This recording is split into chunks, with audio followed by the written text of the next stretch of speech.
हिंदी साहित्य के कथा जगत में फणीश्वर नाथ रेणु के द्वारा रचित यह कथा तीसरी कसम उर्फ मारे गए गुलफाम अपने समय की बहुचर्चित और विख्यात सुप्रसिद्ध कहानी है। यह पाठकों के हृदय के बहुत अंदर तक प्रभाव डालती है।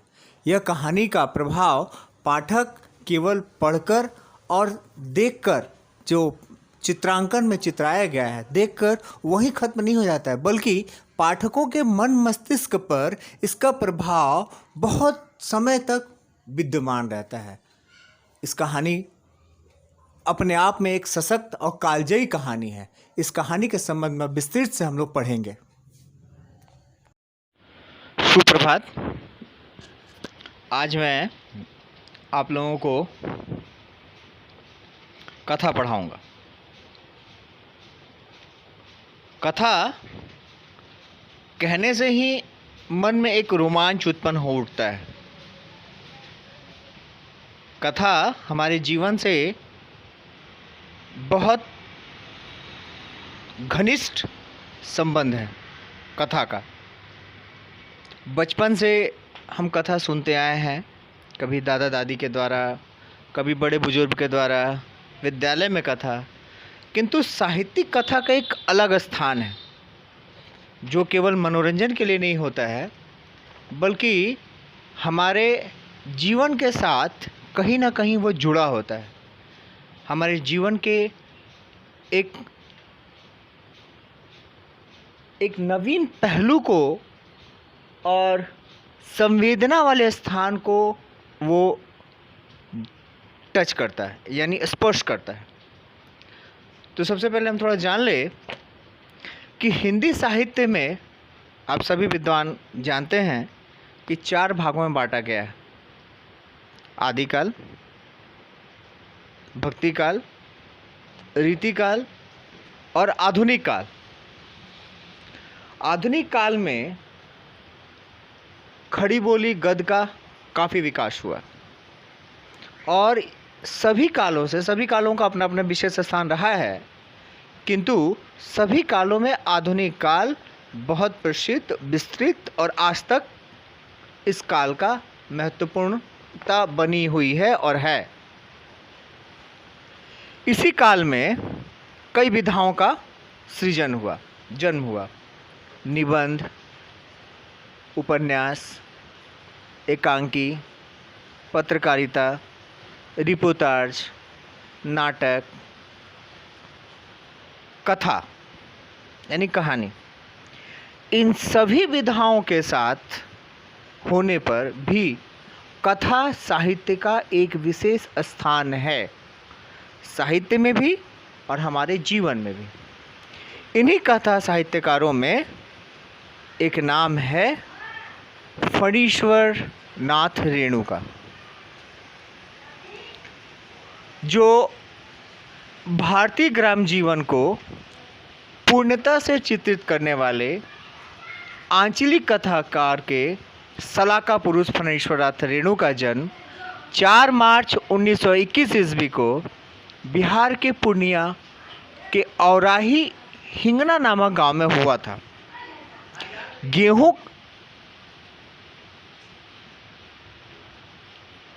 रेणु की प्रारंभिक शिक्षा फारबिसगंज के ली एकेडमी स्कूल से शुरू हुआ।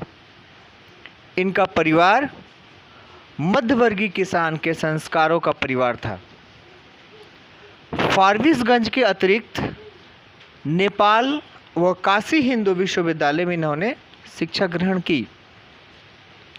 1942 ईस्वी में यह जन आंदोलन में कूद गए तथा 3 वर्ष तक नज़रबंद रहे।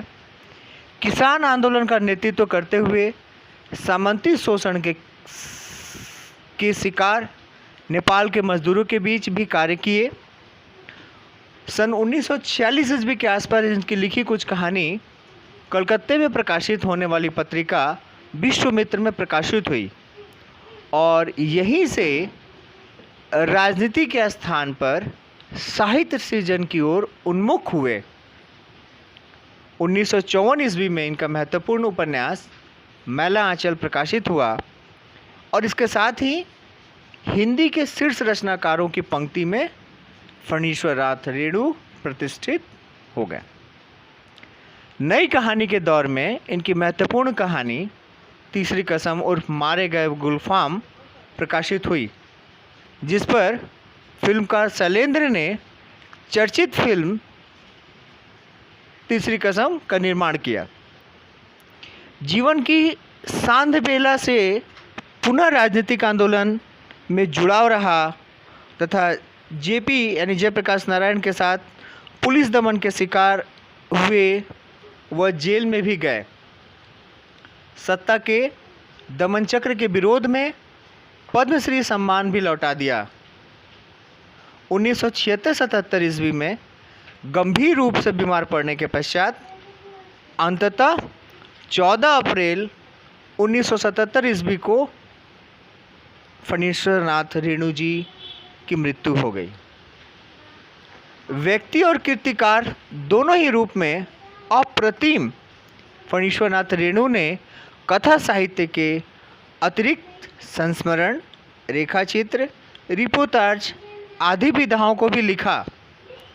इनकी साहित्यिक कृतियाँ हैं उपन्यास के क्षेत्र में महत्वपूर्ण रचना है मैला आंचल, पड़ती परिकथा, दीर्घतमा, जुलूस। कहानी में है ठुमरी अग्निखोर, आदिम रात्रि की महक, एक श्रावणी, दोपहर की धूम, संपूर्ण कहानियाँ। रिपोर्टाज में है रिंजल धंजल, नेपाली क्रांति कथा। संस्मरण में है वह तुलसी की गंध, ससुरु अश्रुत पूर्व। अब हम लोग समझें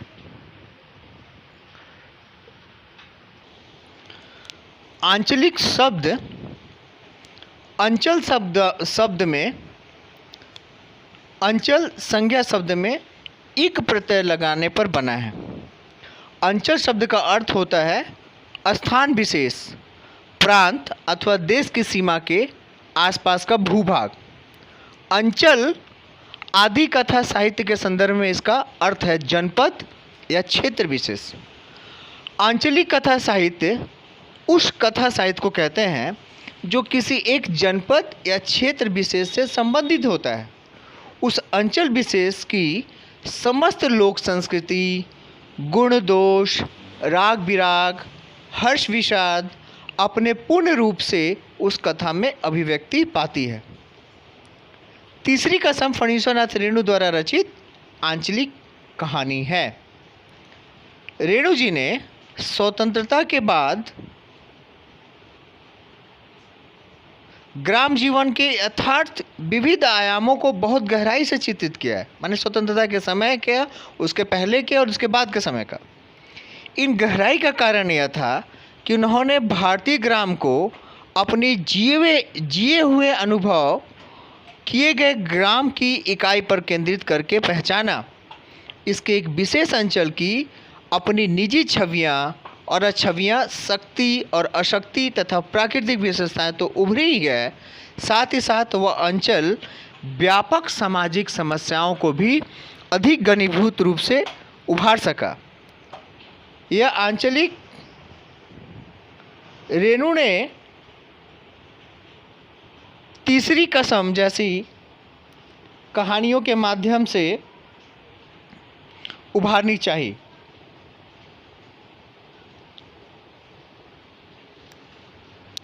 तीसरी कसम फणीश्वर नाथ रेणु की कालजयी रचनाओं में से है।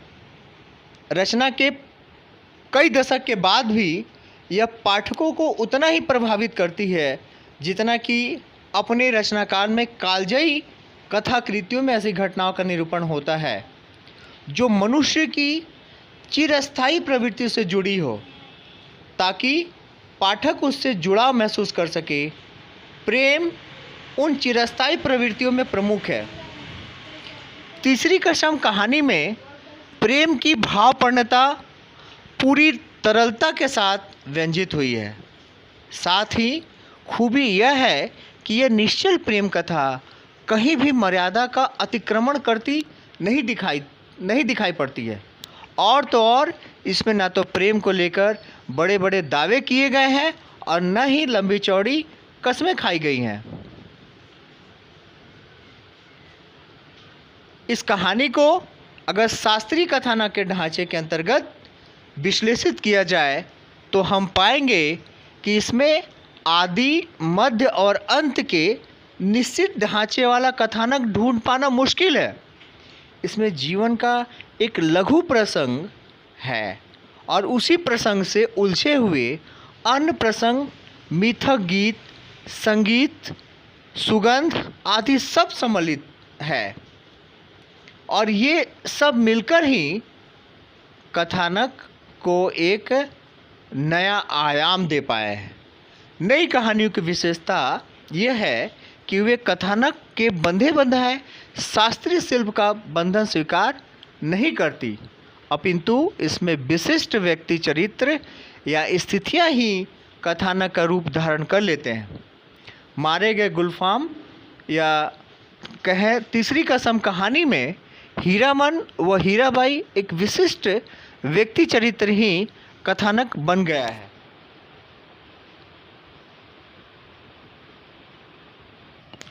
इस कहानी को पढ़ने, सुनने और समझने पे लगेगा कि इस कहानी को हम स्वयं जी रहे हैं।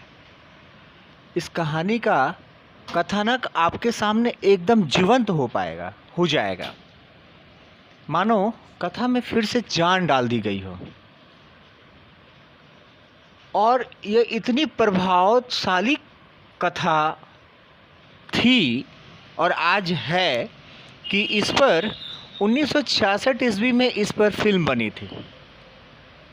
फिल्म के प्रमुख कलाकार थे राज कपूर, जो हीरामन नाम के व्यक्ति के रूप में थे, वहीदा रहमान जी जो हीराबाई के नाम से थी, निर्देशन बासु भट्टाचार्य का, शैलेंद्र के द्वारा निर्मित यह कथा थी, यह कहानी थी, फिल्म थी। यह उनकी पहली और आखिरी फिल्म थी शैलेंद्र जी का। गीत से सजाया था स्वर्गीय मुकेश जी और संगीतकार थे जय किशन जी। इस फिल्म की इतनी धूम रही अपने समय में कि इसे राष्ट्रपति के द्वारा स्वर्ण पदक दिया गया।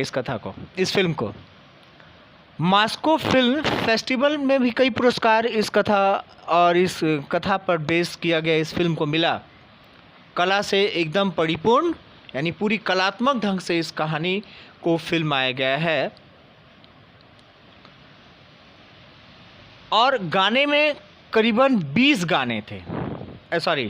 9 गाने थे और अभी वो सारी 9 के 9 गाने आज भी लोगों के द्वारा गुनगुनाए जाते हैं।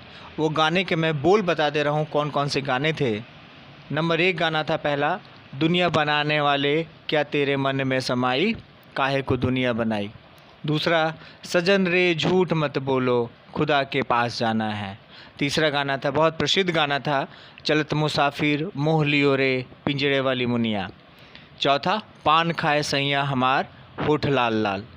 पांचवा, सजनवा बैरी हो गई हमारो। छठा, आ भी जा। सातवां, लाली लाली डोलिया पे लाली रे दुल्हनी है। ये आंचलिकता की पहचान है, ये अंचल विशेष की गीत है जो विदाई के अवसर पर करीबन गांव देहात में ये गाया जाता है। 8वां था, हे गजब कहीं तारा टूटा। और अंतिम 9वां गाना, मार गए गुलफाम। ये कथा से बहुत संबंधित है। और अंतिम गाना, पहला दूसरा गाना और अंतिम गाना कहानी का बहुत ही संवेदनात्मक चित्रण, बहुत ही मार्मिक चित्रण को प्रस्तुत करता है। कथा के पात्रों से मैं परिचय करा दूं। अन्य कहानियों की तरह, रचनाओं की तरह पात्रों का भरमार इसमें नहीं है। मात्र 2 ही पात्र प्रमुख है जिनके केंद्र में पूरी कथा घूमती है। पहला है हीरामन, जो एक साधारण, बहुत भोला भाला ग्रामीण गाड़ी वाला है। करीबन पिछले 20 साल से वो गाड़ी चला रहा है और पिछले 7 साल से वो मेले में लदनी का काम कर रहा है, यानी मेले में सामान ढोने का, माल ढोने का उसको अच्छा अनुभव है। उसके संबंध में कहा गया है बचपन में उसकी शादी हो गई है, किंतु शादी होने के कुछ ही समय बाद उसकी पत्नी मारी गई है, यानी मर गई है। उसे अपनी पत्नी का चेहरा भी याद नहीं है। घर में इसके भाई हैं, भैया, भाभी और मुन्नी उसकी भतीजी है। वो भाई की तो बात नहीं मानता है, लेकिन अपनी भाभी का आज्ञाकारी है।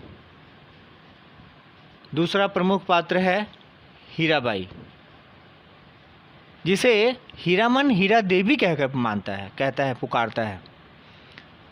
हीरा देवी यानी हीराबाई कानपुर की हैं और नौटंकी कंपनी में कलाकार हैं। मथुरा मोहन नौटंकी कंपनी जो काफ़ी प्रसिद्ध है वहाँ के उस क्षेत्र का, वहाँ वो अपना प्रदर्शन दिखाने आई हैं।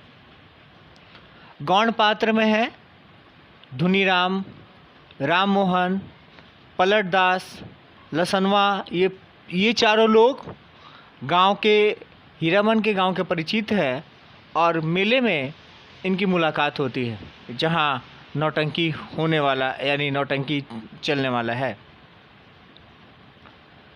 गौण पात्र में है सिपाही और मुनीम। तो कथा शुरू होती है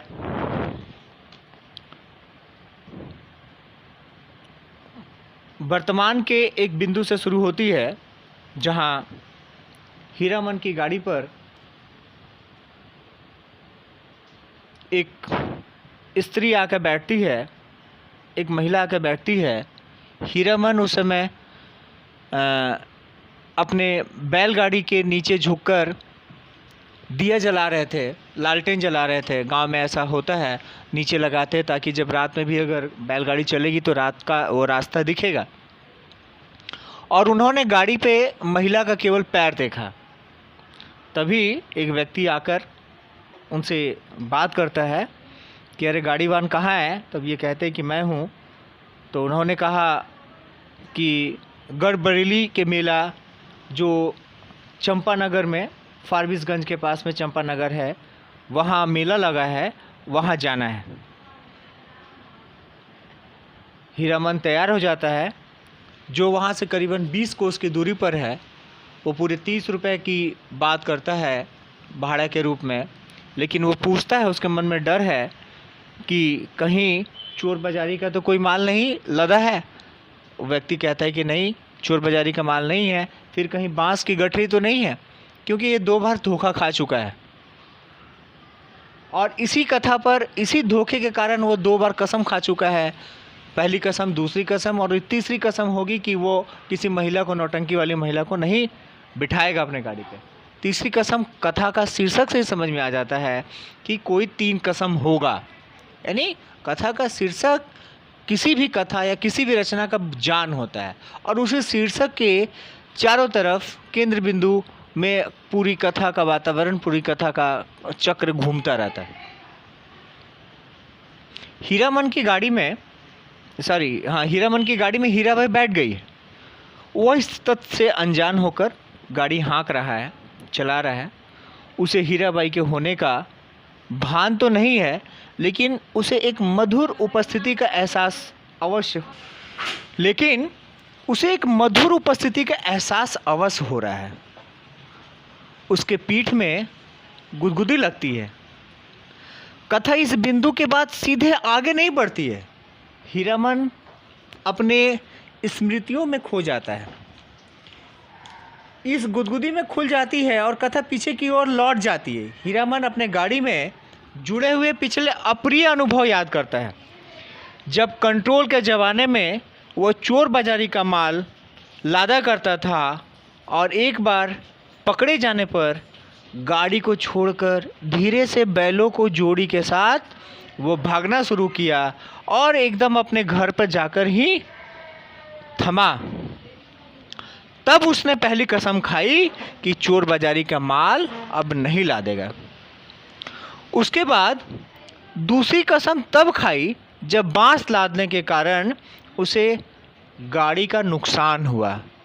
उसके गाड़ी को भी नुकसान हुआ और बांस से एक टांगे वाले को चोट लगी, और टांगे वाले से बहुत माफ़ी मांगने के बाद भी जब उसका कोई बात नहीं सुना और टांगे वाले ने उसकी पिटाई कर दी, तब उसने कसम खाया दूसरा कि बांस कभी न ला देंगे, और मुनीम जी से जाकर अपना हिसाब चुकता कर लिया, और जो पैसा मिला उस पैसे से अपना गाड़ी का नुकसान ठीक किया।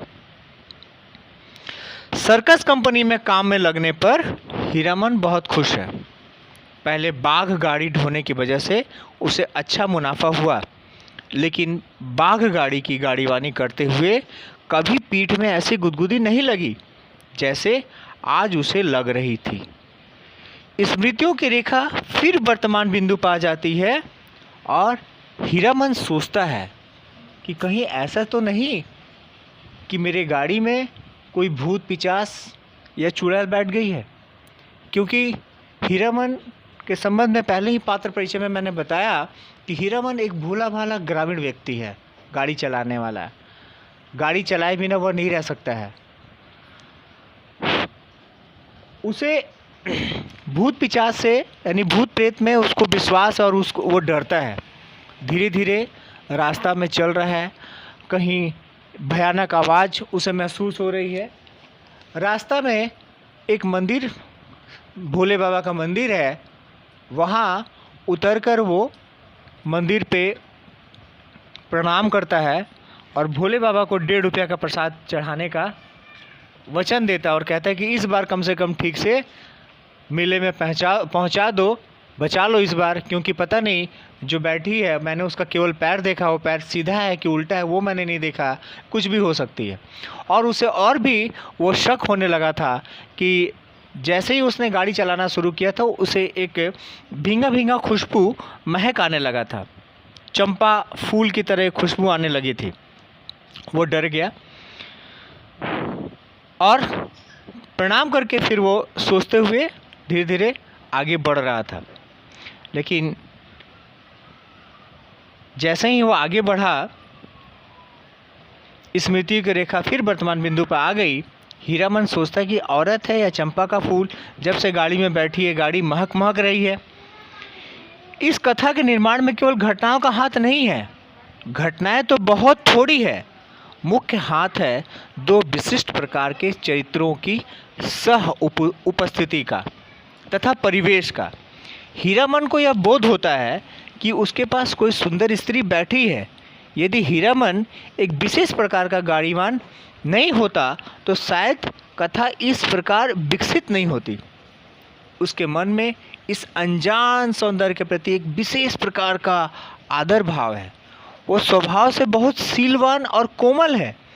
जब सड़क के छोटे से खड्डे में गाड़ी का दाहिना पहिया हिचकोले खाता है, यानी नीचे ऊपर होता है, और हीराबाई के मुंह से सिसकी की आवाज़ निकलती है, तब हीरामन बैल को दुआती, यानी अपने जो उसका चाबुक छोटा सा है उसे पीटते हुए कहता है, साला क्या समझता है, बोरे की दतली है क्या? इस पर हीराबाई कह उठती, आहा मारो मत। और हीरामन को यह अनुभव होता है कि ये औरत, ये जो बैठी हुई है, वाणी और हृदय से भी कोमल है, और दोनों यह महसूस करते हैं कि दोनों ही एक दूसरे के प्रति आदरशील और कोमल है। यहाँ से कथा अभिप्रेत दिशा ग्रहण करने में सफलता मिलती है, यानी कहानी की शुरुआत यहीं से होती है। मेन कहानी का जो मार्मिक स्थल है, कहानी की मार्मिकता यहीं से स्टार्ट होती है, प्रारंभ होती है। मथुरा मोहन नौटंकी कंपनी में लैला बनने वाली हीराबाई को कौन नहीं जानता था, पर हीरामन ने 7 वर्षों तक लगातार मेले में लदनी करने पर भी कभी नौटंकी नहीं देखी थी। जब गाड़ी में हीराबाई के मुख पर चांदनी पड़ती है तो हीरामन जब देखते हैं उस औरत की तरफ तो चीखते चीखते रुक जाते हैं, अरे बाप, ये तो परी है। यहीं से कथा में दोनों का एक दूसरे के प्रति लगाव व्यक्त होता है, और झट से उठ के बैठ जाती है हीराबाई और कहती है कि कहाँ परी है। तब हीरामन सकपका जाता है, यानी वो कुछ बोल नहीं पाता है, और उसको उस बात को टाल देता है। यानी हीरा मन जब उस स्त्री को देखता है तब ऐसा लगता है कि वो सचमुच एक देवी है और उसके मुख से अकस्मात निकल उठता है, अरे बाप, ये तो परी है। यही दोनों का एक दूसरे का परिचय होता है। हीरामन बताता है उसका नाम हीरामन है और हीराबाई अपना नाम हीराबाई बताती है, लेकिन हीराबाई हीरामन को मीता कहकर पुकारती है और साथ चलते चलते दोनों में बहुत गहरी मित्रता हो जाती है। एक हृदय का अगाध सूत्र बंध जाता है। हीरामन के गीत को सुनकर मार्ग में मग्न होकर दोनों चलते हैं। हीरामन भी हीराबाई का परिचय सबसे छुपाता हुआ धीरे धीरे नियत स्थान को बढ़ता है। रास्ते में दो गाड़ीवान पूछते हैं, कहाँ जा रहे हो? कहीं विदाई का है? विदाई मतलब कि जब गांव पे दुल्हन को लेकर जब लोग जाते हैं उसके माँ के घर से या ससुराल के घर से, तो रास्ते में जो गाड़ी होता है गाड़ी का पर्दा लगा देते हैं। ठीक वैसे हीरामन भी हीराबाई को छुपाते हुए लोगों से पर्दा लगाकर बातें करते हुए वो जाता है। जब लोग पूछते हैं उसे दूसरे गाड़ीवान, तो एक गाड़ीवान को वो गलत छतरपुरा पचीरा कहता है कि वो कोई लोकल गांव का नाम है। जब वो पूछता है ये कहाँ है, तो ये कहता है मुझे भी नहीं मालूम है। फिर दूसरे गाड़ीवान के पूछने पर वो बताता है वो कुड़मा गांव जा रहा है। यानी दोनों लोगों को ये गलत बता देता है। जब ये हीराबाई पूछती है कि तुमने उन दोनों को ऐसा क्यों बताया कि हम लोग छतरपुरा पचीरा जा रहे हैं या कुड़मा गाँव जा रहे हैं, तब वो बताता है हीरामन कि क्या बताऊँ देवी जी, यहाँ के मुल्क यानी यहाँ के गांव यानी यहाँ के इस क्षेत्र के लोगों की यही खराब स्थिति है। कौन है, कहाँ जा रहा है, ये लोग पूछते हैं और हीरामन नहीं चाहता है वो सब लोगों को ये बात बताने का। इसी प्रकार बातचीत होते हुए दोनों कजरी नदी के किनारे तेगछिया के पास आकर हीरामन और हीराबाई ने विश्राम किया। हीरामन के भोलेपन ने हीराबाई को पूरी तरह से मोह रखा था। हल्के हास्य के पुट के साथ कथा यहाँ से आगे बढ़ती चलती है। विश्राम करने के समय हीराबाई और हीरामन वहाँ एक नदी के किनारे जाते हैं जो परमान नदी है। वहाँ हीराबाई स्नान करने के उद्देश्य से जाती है। सारा रात थक चुके हैं ये लोग चलते चलते। तो हीरामन बताता है कि नहीं, यह महुआ घटवारिन का घाट है, यहाँ कुंवारी लड़कियाँ स्नान नहीं करती हैं। तो हीराबाई उस घाट को छोड़कर दूसरे घाट पर जाकर स्नान करती हैं। वहाँ से जब लौटती हैं तो दोनों लोग विश्राम करने के बाद जब चलते हैं तो पूछ पड़ती है सहज रूप से हीराबाई कि ये महुआ घटवारिन कौन है। तब हीरामन वहाँ की लोक संस्कृति और लोक कथा के अनुसार बताता है कि महुआ घटियारिन उसी गांव में रहने वाली एक बहुत लाचार स्त्री थी। उसके पिता दिन भर ताड़ी पीकर नशे में धुत रहा करते थे और सौतेली माँ उसे बहुत कष्ट देती थी। वो इस फरमान नदी के किनारे इस घाट पर आके स्नान करती थी और अपना काम करती थी। यही किसी एक राहगीर से राही से उसे प्रेम हो जाता है। दोनों एक सच्चे प्रेम में लिप्त हो जाते हैं, किंतु यह उसकी क्रूर पिचासीन माँ को, सौतेली माँ को बर्दाश्त नहीं हुआ कि वह सुखी रहे। इसलिए उसने क्या किया, एक सौदागर से उसको बेच दिया महुआ घटवारिन से। तो उसके बेचने के बाद वो जब चली गई तो उसके बाद से लोग महुआ घटवारिन के शब्दों में वो गाया जाने वाला जो लोकगीत था, दुनिया बनाने वाले क्या तेरे मन में समाई, वह महुआ घटवारिन गाती थी और उसी गीत को सब लोग वहाँ के लोग दोहराते थे, माने गुनगुनाते थे। वो कथा को जब हीरामन हीराबाई से सुनाता है, हीराबाई बहुत ही प्रेम से, तल्लीनता से, उसकी आँखों में देखते हुए सुनती है, मानो कि उसके आँख में दुनिया के सारे संसार की जितनी भाषाएं सब समेट के आ गई हैं वो दृष्टि में। कथा यहाँ से आगे बढ़ता है। दोनों हीराबाई फारबिसगंज पहुँचने को जल्दी नहीं है हीराबाई को, माने वो आराम से चलना चाहती है और उसे हीरामन पे इतना भरोसा हो गया है कि डर भय की बात ही नहीं उठती है उसके मन में। महुआ घटवारिन की कथा व गीत सुनते हुए समय कब बीत जाता है कि पता ही नहीं चलता है। ननकपुर पहुँचते पहुँचते ही संध्या हो जाती है और सामने फारबिसगंज भी दिखने लगता है। तिरपाल से चारों तरफ गाड़ी को घेरकर हीरामन सोचता है कि हीराबाई सुबह रोहता कंपनी के मैनेजर के से बात कर भर्ती हो जाएगी, यानी वहाँ चली जाएगी। तभी वो हीरामन देखता है कि उसके गांव का लाल मोहन, धनीराम, पलटदास और लसनवा ये लोग वहाँ पे आए हुए हैं। उनका परिचय वहाँ ये लोग एक दूसरे से मिलते हैं। अपने गाड़ी पे ही वो पूरी व्यवस्था कर देता है। हीराबाई से पूछता है कि आप कुछ खाएंगे? हीराबाई कुछ खाने से मना करती है। वो उनके साथ अपने मित्रों के साथ जाके खाना खाता है। जब लौट कर आता है तो देखता है कि हीराबाई को लेने कंपनी का वो आदमी आ चुका है और हीरामन को लगा कि किसी ने आसमान से धकेलकर धरती पर गिरा दिया।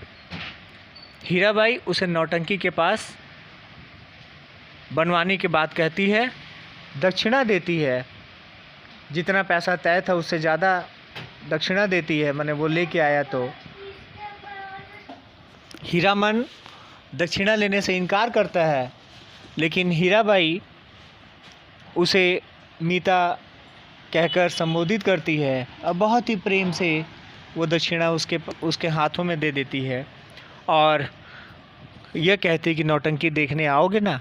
हीरामन कभी नौटंकी देखने नहीं गया है और उसके गांव के लोग नौटंकी देखने को गलत मानते हैं, बुरा मानते हैं। उसकी भाभी ने उसे खास हिदायत दे के रखी, कभी नौटंकी देखने मत जाना।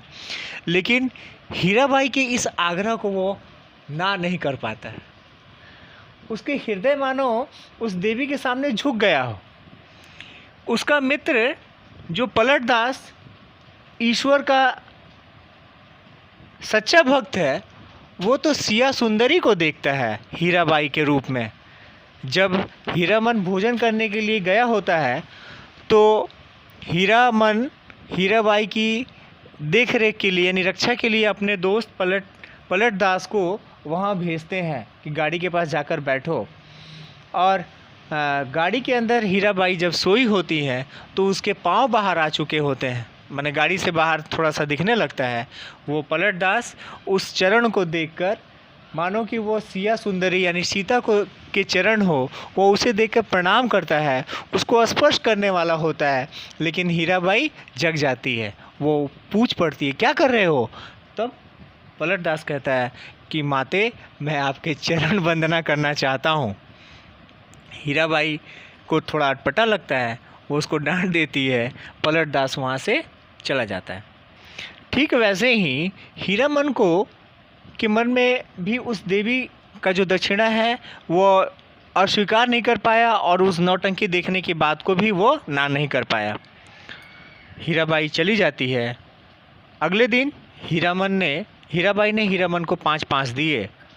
पास मतलब कि जिनको टिकट कटाने की आवश्यकता नहीं है भीड़ में और आके नौटंकी देख सकते हैं। 5 पास मिलने के बाद हीरामन और इनके मित्रों में खुशी का ठिकाना नहीं रहा, मानो इन लोगों का पर निकल आया हो, आसमान में उड़ने लगे हो। पांचों मित्र नौटंकी देखने का तो तय करते हैं, लेकिन हीरामन ने गांव घर में यह बात एक पंछी भी ना जान पाए कि हमने नौटंकी देखी है, ऐसा आश्वासन सब लोगों से लिया। तब नौटंकी में जाने का इरादा किया। नौटंकी में हीराबाई के नाचने के दौरान की जाने वाली छीटाकशी से हीरामन के कलेजे में आग लग गई मानो। हीरामन का दोस्त पलटदास नौटंकी के स्टेज पर जो पर्दा बना था उसमें जो राम लखन और सीता का चित्र था उसे देखकर वो प्रणाम करने लगा। उसके सामने मानो स्वयं सिया सुंदरी प्रस्तुत हो। नौटंकी देखने के क्रम में हीरामन को लग रहा था कि मानो हीराबाई उसे ही देखकर नाच रही है, उसी की तरफ देखकर गा रही है। लेकिन वहाँ के लोगों के द्वारा कुछ टोन करने पर, कुछ छीटाकाशी करने पर वो उसे बर्दाश्त नहीं किया और उसका विरोध जताया। बढ़ते बढ़ते मारपीट की नौबत आ गई और मारपीट के बाद जब हल्ला यानी झमेला बढ़ गया तो जब वो नौटंकी के जो गार्ड थे, लोग थे, वो सामने आए, हीराबाई के आदमी समझकर उसने बताया कि हमारे पास है और ये पूछने पर कि हीराबाई ने दिया है, तो हीराबाई का आदमी समझकर वो पास वाली स्थिति को, जो 50 पैसे वाली पास थी, उसे 1 रुपया वाली टकटकी लगाकर देखने वाली जगह पे यानी सामने में बिठा दिए। और बिठाने के बाद में फिर से नौटंकी शुरू हुआ। हीरामन को लगता था कि हीराबाई शुरू से उसी की तरफ टकटकी लगाकर देख रही है और उसके नाच गाने का जो हाव भाव है, हीरामन को लग रहा था कि वो उसी के लिए है। पलटदास तो हीराबाई को सिया कुमारी की तरह आदर भाव से देखता था। हीरामन दिन भर गाड़ी का भाड़ा ढोता था। शाम होते ही नौटंकी नगाड़ा बजने लगता और हीराबाई की पुकार कानों में मंडराने लगती थी कि मानो हीराबाई उसे कभी भैया मीता कहती, कभी हीरामन कहती, कभी उस्ताद कहती, कभी गुरुजी कहती। सारा दिन मानो हीरामन के कान में हीराबाई के वो मधुर शब्द, स्नेह भरा शब्द, प्रेम भरा शब्द और एक अंतरिम आत्मा को जोड़ने वाला शब्द गूंज रहे हो। पलटदास हर रात नौटंकी शुरू होने से पहले स्टेज पर जाकर वो नमस्कार करता था, तब नौटंकी देखता था। हीरामन मन ही मन परेशान था कि बाहर लोग तरह तरह की बातें करते थे। हीरामन किसी के मुंह को रोक नहीं पाएगा, माने किसी को कितनी बातों को सुनता था। कोई उसे कुछ कहता था, कोई कुछ कहता था, कोई बाजारू औरत कहता था। वो कितने लोगों से लड़े। लोग तो राजा को भी पीठ पीछे गाली देते हैं, पर वह सोचता है कि हीराबाई को नौटंकी छोड़कर सर्कस कंपनी में काम करने की सलाह देगा। और वो उसको कहता भी है हीराबाई को कि आप नौटंकी छोड़ दीजिए। वो जब पूछती है कि क्यों, तो बड़ा सहज भाव से वो कहता है कि लोग आपके बारे में तरह तरह की बातें करते हैं और मुझे ये अच्छा नहीं लगता है। हीराबाई मुस्कुराती है। हीराबाई उसके इस सरलता और बोधता अबोधता यानी बच्चों की तरह जो भाव है, इस भाव से बड़ा मुग्ध होती है, बड़ा उसे स्नेह आता है। और वो कहती है कि नौटंकी छोड़ के मैं करूँगी क्या, खाऊँगी क्या। तब वो कहता है कि आप सर्कस में भर्ती हो जाइए। वहाँ पे लोग एक दूसरे का बड़ा इज्जत करते हैं, बहुत सम्मान करते हैं। तब हीराबाई कहती है, मीता, जैसे तुम गाड़ीवानी यानी गाड़ी चलाने का काम छोड़कर नहीं रह सकते हो, वैसे मैं नौटंकी को छोड़कर नहीं जी पाऊँगी। यही मेरी ज़िंदगी है, यहीं से मुझे ख़त्म हो जाना है, मैं इसे नहीं छोड़ सकती।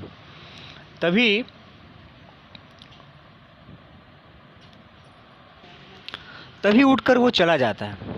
लेकिन हीराबाई के मन में यह बात प्रश्न चिन्ह की तरह घूमता है। हीराबाई बार बार उसके उस बात को, उसके भोलेपन को, स्टेशन से गाड़ी में बैठने और सारा 30 घंटे की यात्रा हीरामन के साथ करने और बातें करने, वो सब बातों को याद करती है। उसको ऐसा लगता है कि सचमुच उसका सुझाव ठीक ही है।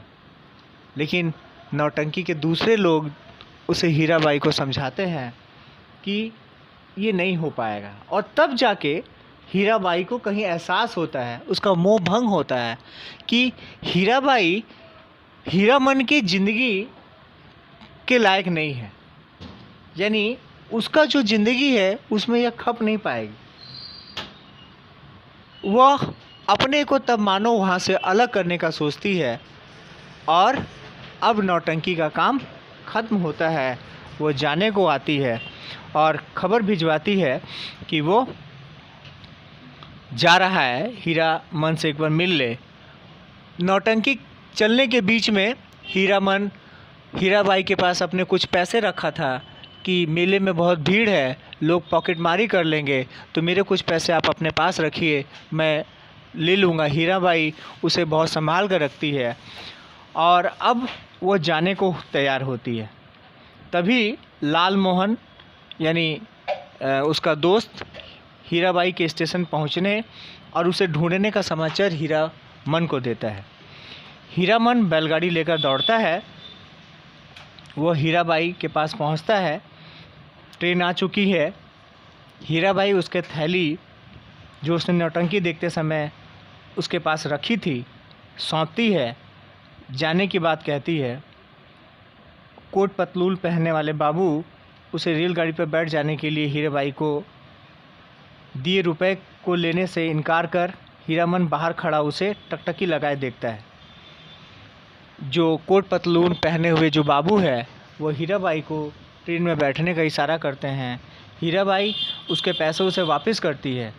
हीराबाई कहती है कि तुम्हारा जी छोटा हो गया मीता।